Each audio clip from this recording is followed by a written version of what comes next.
Faustino Catalina. Iglesia Noticia. COPE. Estar informado.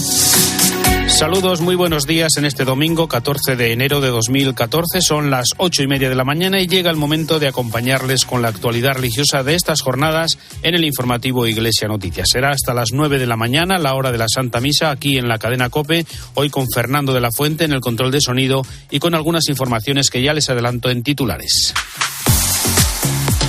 Con el lema Comparto lo que soy, la Iglesia celebra hoy la Jornada de la Infancia Misionera que cada año ayuda a 4 millones de niños en 120 países. En su discurso al cuerpo diplomático, el Papa pide un mayor compromiso internacional para acabar con el hambre en el mundo. Tras los violentos sucesos de los últimos días, la Conferencia Episcopal Ecuatoriana hace un llamamiento a trabajar por la construcción de la paz en el país. Los obispos consideran que el Pacto de Migración y Asilo de la Unión Europea, aquí en España, es una oportunidad perdida para mejorar las políticas de acogida a los migrantes y refugiados en Europa. El presidente de Argentina, Javier Milei, ha invitado a visitar su país de origen al Papa, que mañana lunes recibe a una delegación del Gobierno de Canarias y a sus obispos para hablar de la situación migratoria. Faustino Catalina. Iglesia Noticia. COPE. Estar informado. Comparto lo que soy es el lema elegido por la Iglesia para celebrar este domingo la Jornada de la Infancia Misionera, un día en el que los más pequeños están invitados a ayudar a los demás niños, especialmente a los que no tienen lo necesario para vivir o no conocen a Dios y a los que pueden ayudar con su oración y su aportación económica. José María Calderón es el director nacional de las Obras Misionales Pontificias. Concienciar principalmente a los niños, que ellos también son misioneros, y que ellos también tienen que vivir el espíritu misionero en el lugar donde se encuentran, en el lugar donde viven, entre sus compañeros, en sus familias y entre sus amigos, y que ellos también son un apoyo para los misioneros que están en territorios de misión. Entonces, la concienciación, el hacer presente la vida misionera entre los cristianos de aquí, y muy particularmente en el caso de la infancia misionera, entre los niños, es una de nuestras labores más bonitas y más importantes. La segunda labor que hacemos desde Infancia Misionera aquí en España es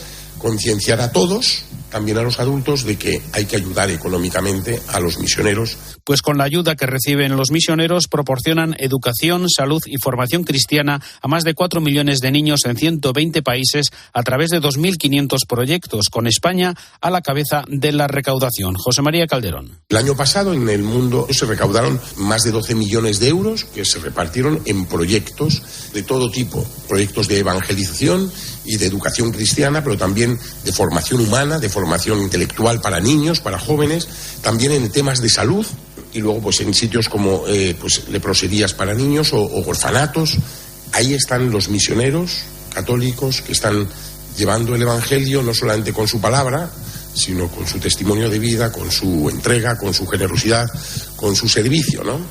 Bueno, pues de esos 12 millones largos que se pudieron distribuir el año pasado entre todos los proyectos que se presentaron en los territorios de misión, hay que decir que más de 2 millones son de España. En la presentación de la jornada ha participado Elvira Pillado, religiosa de Jesús María y misionera en Tánger, donde atiende una guardería con 100 niños y una casa de acogida de 9 niñas en situación de riesgo. La congregación a la que yo pertenezco, que es las Religiosas de Jesús María, tiene una guardería. Apoyamos la etapa de infantil, sobre todo, lo que sería la infantil aquí en España, de 3 a 5 años. Después ya hay posibilidad de acceso al colegio público, pero esa etapa es muy importante, ¿no? Por dar oportunidad a familias que no pueden enviar a sus hijos a guarderías o a etapa infantil porque es privada y no todo el mundo tiene los recursos suficientes. Entonces nuestra idea es que esas familias puedan tener esa posibilidad para que estos niños dentro de 2 o 3 años, cuando tengan edad de ir al colegio, bueno, pues estén en igualdad de condiciones, hayan podido tener la alimentación, la higiene y pues el aprendizaje de lectoescritura y de hábitos escolares que les ponga en posibilidad de un éxito escolar, ¿no? Mateo Méndez, de 12 años, nos comentó cómo ser misionero en la vida diaria. Lo primero, seguir a Jesús, o sea, ir a misa, ayudar siempre que puedes, rezar por la mañana y por la noche, o sea, hacer lo que haría un chico cristiano, católico. Y luego ya, por ejemplo, hacer cosas extra. por ejemplo, o sea, todo lo que esté en tu mano, hacerlo. Por ejemplo, yo me he presentado delegado de pastoral, hago de monaguillo muchas veces, paso el domo, por ejemplo, hacemos campañas solidarias, conciertos solidarios, mercadillos, todo lo que esté en tu mano hacer, cuanto más hagas para ayudar a la gente, mejor. Porque tú puedes ser bueno, pero no creer. Pero para ser misionero, eres bueno y crees. Y esa es la línea por la que yo me rijo.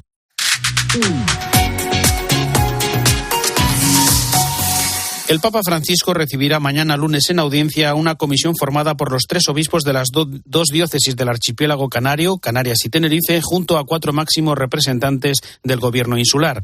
Mientras tanto, a la espera de concreciones técnicas, la Subcomisión de Migraciones y Movilidad de la Conferencia Episcopal Española ha manifestado su decepción por el acuerdo político de las instituciones europeas en el denominado Pacto de Migración y Asilo.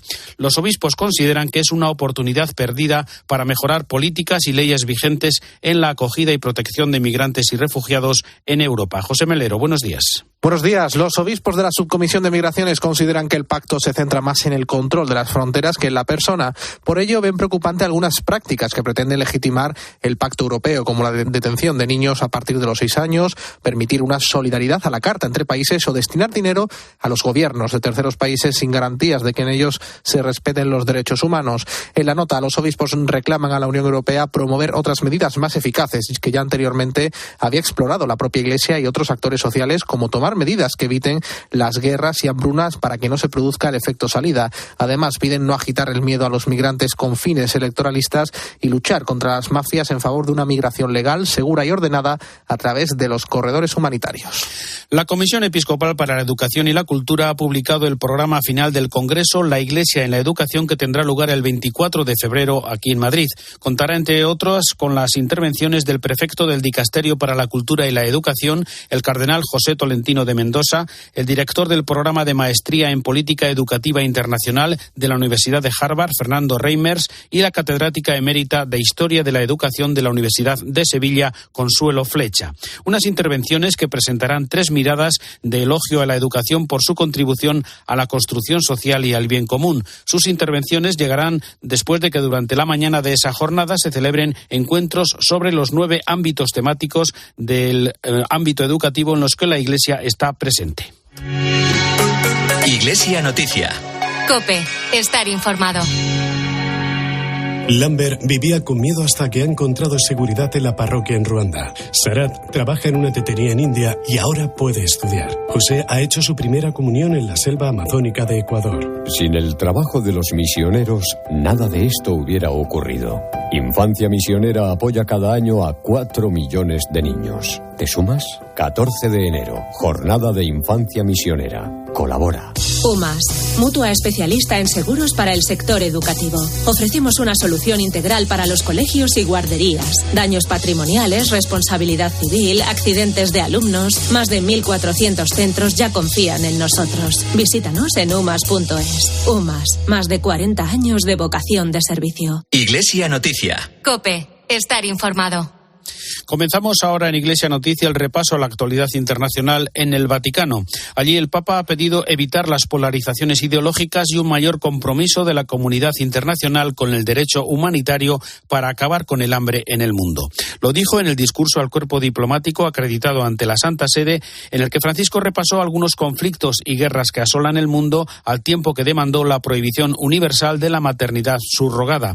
Nos amplía lo dicho por el Papa en este discurso desde Roma, Ángeles Conde. Buenos días. Buenos días. El discurso ante el cuerpo diplomático acreditado ante la Santa Sede se considera uno de los más importantes de los que pronuncia el pontífice, que tiene ante sí a representantes de decenas de países, incluso enfrentados entre ellos como puede ser Rusia y Ucrania o Israel y el Estado palestino. Son 184 los países con los que mantiene relaciones la Santa Sede, aunque no todos tienen sede diplomática en la ciudad de Roma. El Papa Francisco A lo largo de este encuentro con los diplomáticos habló largo y tendido sobre la necesidad de paz al comienzo de un año, dijo, marcado por conflictos y divisiones.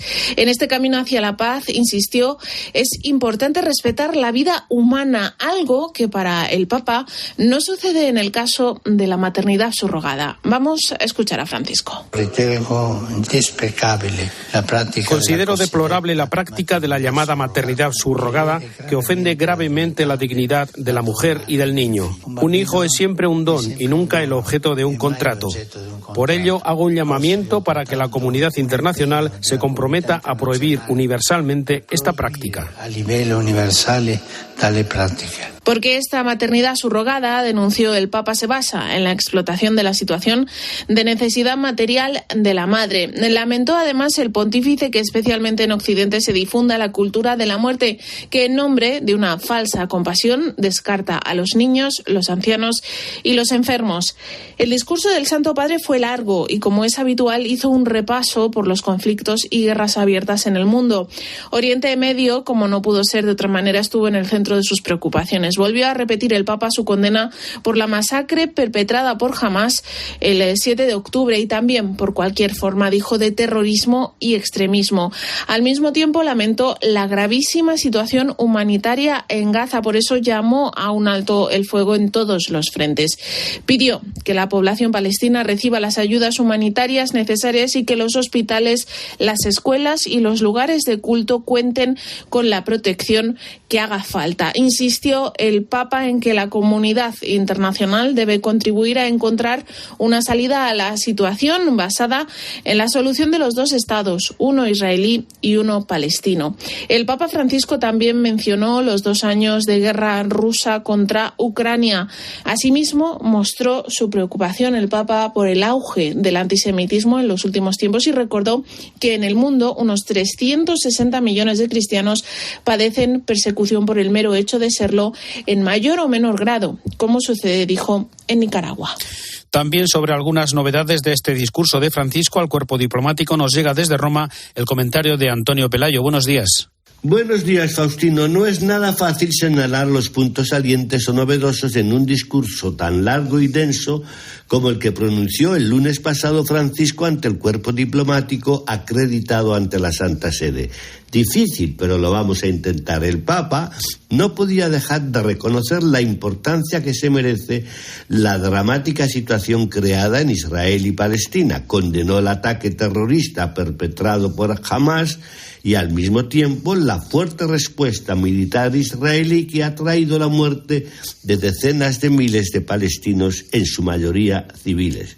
Pero no quedó ahí la cosa, porque en su opinión los sucesos de Gaza, como también los de Ucrania después de la brutal invasión rusa, son violaciones graves del derecho internacional humanitario y los definió sin ambages como crímenes de guerra. En consecuencia, pidió a la comunidad internacional, y sin citarlo al Tribunal Internacional de La Haya, que tomen las medidas necesarias para condenarlos y prevenirlos. Y esto sí que es una novedad.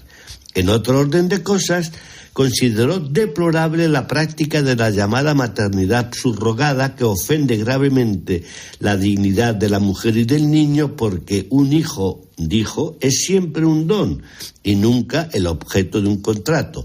Dando un paso más adelante, hizo un llamamiento para que la comunidad internacional se comprometa a prohibir universalmente esta práctica.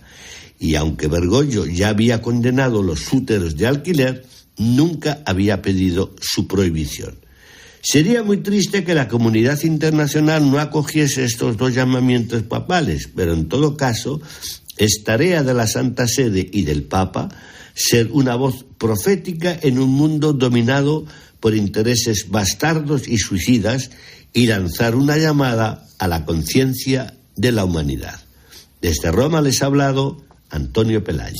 Gracias, Antonio. El Papa considera que la gula es quizá el vicio más peligroso que está acabando con el planeta. En la catequesis de la Audiencia General del miércoles, Francisco pidió que la comida sea redescubierta y valorada mientras se extienden los trastornos alimentarios como la anorexia, la bulimia o la obesidad. Cuéntanos, Ángeles. Como bien dices, el Papa habló durante el miércoles de la gula. Señaló que cuando una persona no tiene una relación sana con los alimentos, come rápido, con velocidad, con ansia por saciarse, aunque jamás se sacia. De esta forma, el pontífice advirtió de que una mala relación con la comida provoca enfermedades, muchas veces relacionadas, dijo, con tormentos de la psique y del alma. Vamos a oír cómo explicó esto Francisco. Si mangia troppo oppure troppo poco. Se come demasiado o demasiado poco. Dime cómo comes y te diré qué alma posees. La gula es una locura del vientre. Debemos comer para vivir, no vivir para comer. La gula es quizá el vicio más peligroso que está matando el planeta. Como hemos oído, el Santo Padre también se refirió al sentido social de la gula, que está poniendo en peligro la integridad del planeta, indicó, porque la voracidad con la que nos hemos desatado hacia los bienes del mundo está comprometiendo el futuro de todos. Recordó por eso el Papa que nos hemos abalanzado sobre estos bienes para convertirnos en sus dueños cuando Dios nos los ha entregado para su cuidado y no para su explotación. Antes de concluir la catequesis, de nuevo, Francisco volvió a apelar a la paz donde más se necesita.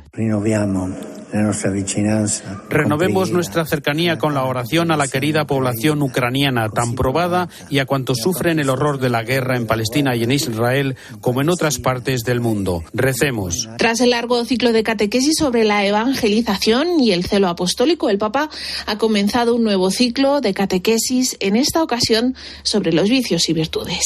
Y recordamos por último, Ángeles, la proyectada restauración del baldaquino de Bernini en la Basílica de San Pedro ante el jubileo de 2025.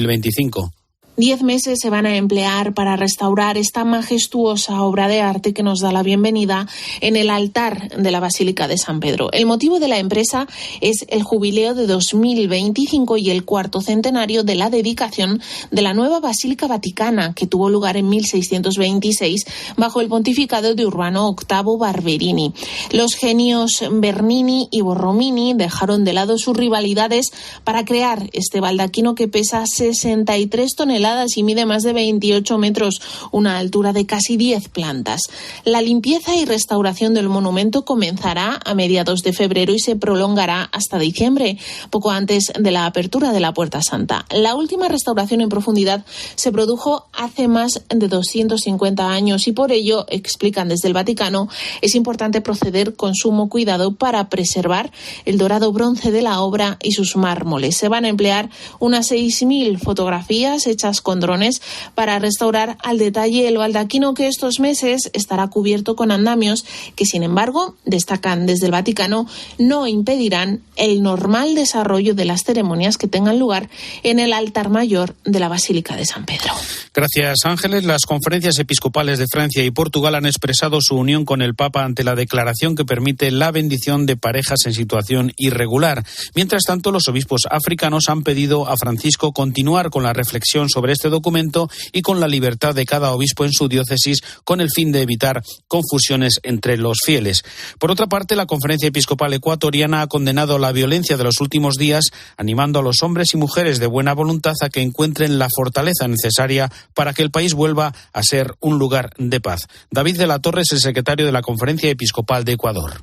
Las bandas criminales buscan sembrar el caos en el país para hacer que el Estado dé marcha atrás en su decisión de garantizar la paz, el orden, la legalidad en el país. Hemos llegado a esta situación no solamente por la influencia nefasta de estos grupos criminales, sino también por la complicidad de muchísimos actores, por la complicidad de jueces, de policías, de militares, de políticos. El Ecuador vive una narcopolítica, una narcopolicía, una narcojusticia. Y entonces, evidentemente, que esto tarde o temprano tenía que estallar.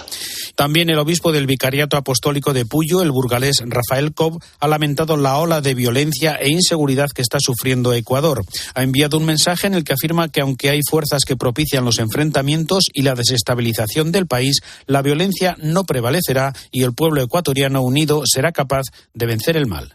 Que fluya la paz en nuestro país, Ecuador, un país que siempre se ha considerado como hogar de paz. que fluya la paz en nuestros corazones. Ciertamente que la violencia de aquellos que solamente creen en sí mismos será el obstáculo que tendremos que vencer.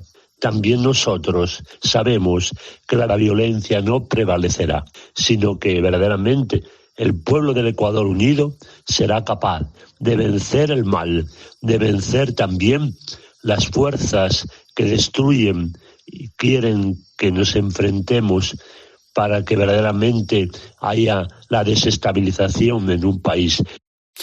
También el presidente de Argentina, por otra parte, Javier Milei, ha invitado al Papa Francisco a visitar su país de origen. Vamos a escuchar las palabras del portavoz gubernamental. Quería anunciarles que en estos momentos el presidente de la Nación, Javier Milei, está enviando una carta a su santidad el Papa Francisco, invitándolo a visitar la República Argentina, entendiendo que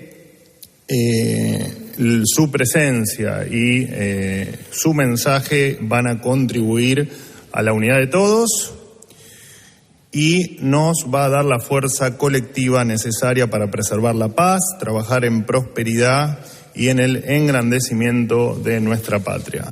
Los obispos de la frontera de México con Estados Unidos han pedido en un mensaje que los dos gobiernos abran corredores humanitarios seguros para los migrantes. Recuerdan que alrededor de 8.000 personas llegan diariamente a la frontera, al tiempo que animan a la comunidad católica a acoger a las personas itinerantes en sus parroquias.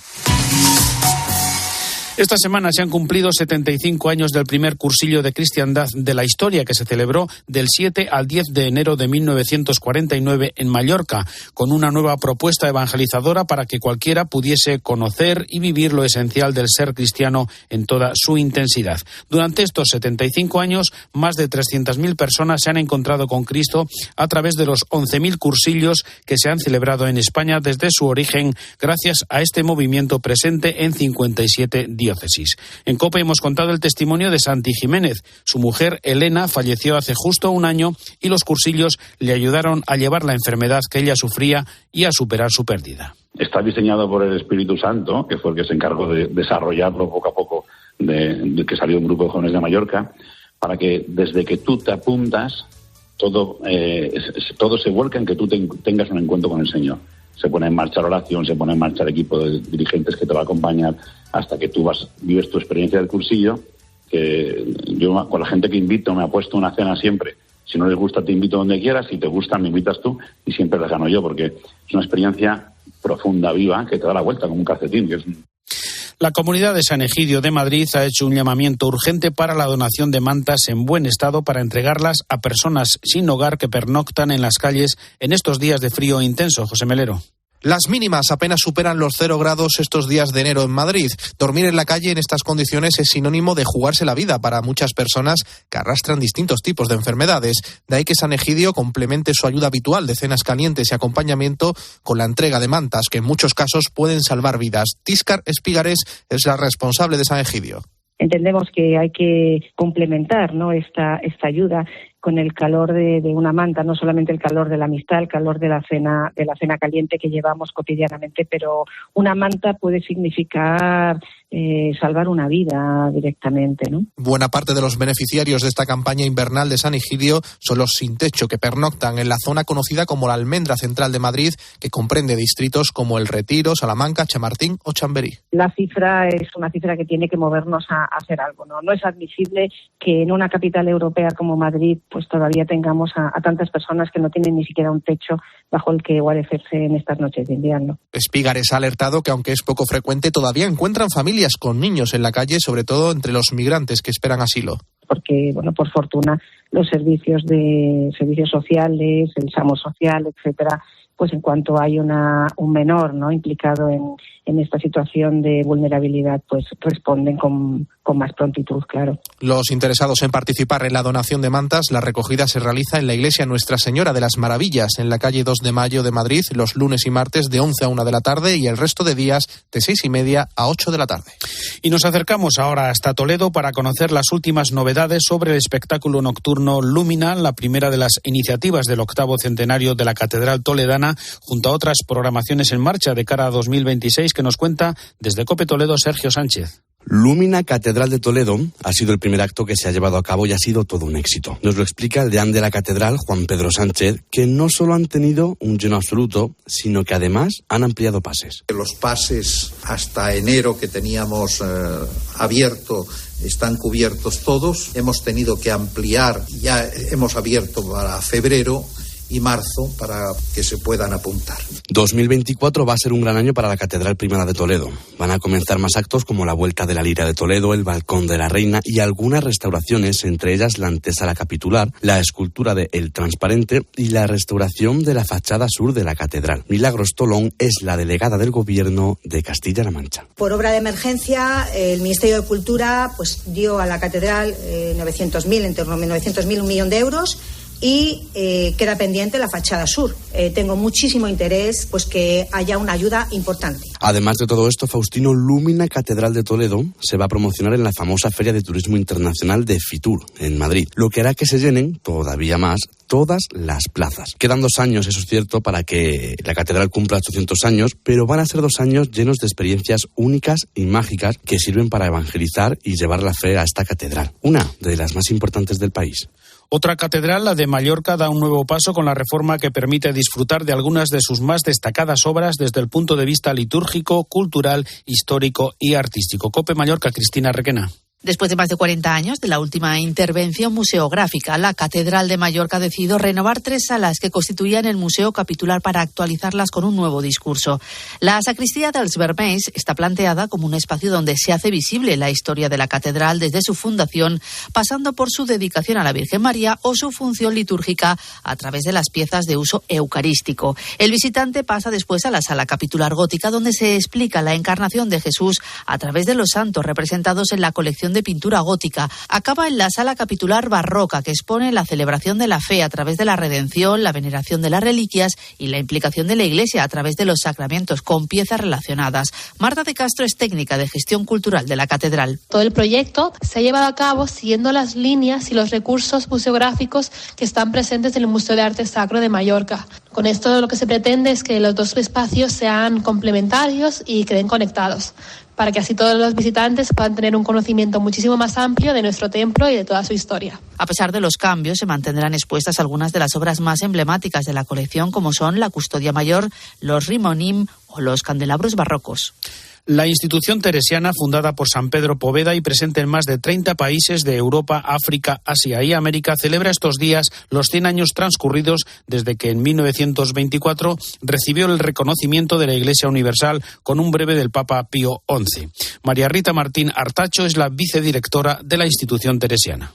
La aprobación pontificia llevó a la institución teresiana a desplegar sus alas, a salir hacia nuevas culturas y a mezclarse con gente diversa, a expresarse en diferentes lenguas.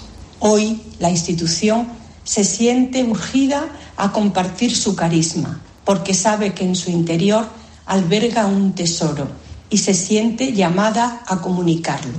Es el tesoro del Evangelio, tan necesario en este mundo nuestro, que reclama más que nunca hombres y mujeres que sean sal y luz en medio del mundo, defensores de la dignidad de cada persona y de la casa común, hombres y mujeres artesanos de paz.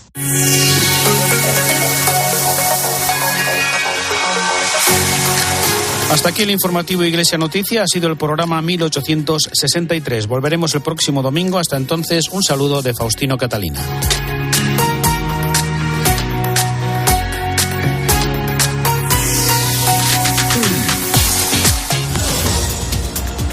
Buenos días, domingo 14 de enero, en el que los rehenes israelíes cumplen 100 días de cautiverio por el conflicto en la Franja de Gaza. Se estima que son 136 personas las que siguen en manos de los terroristas de Hamas. El primer ministro israelí, Benjamin Netanyahu, ha dejado claro en sus palabras que ni la Haya, ni el Eje del Mal, ni la Corte Internacional de Justicia frenará a Israel en su misión de acabar con Hamas. Un conflicto que tiene gran repercusión en la tensión existente en el Mar Rojo. El presidente de los Estados Unidos, Joe Biden, ha ha reconocido una serie de bombardeos conjuntos realizados por el ejército estadounidense contra los rebeldes yemeníes hutíes en un punto clave para el comercio internacional. Además, en España, hoy continúa la recogida de pellets en la costa de Galicia, en la que 2 helicópteros y 7 barcos se han sumado a los 300 efectivos y voluntarios presentes para retirar estos microplásticos presentes en la costa de España. Te quedas ahora con la Santa Misa en COPE.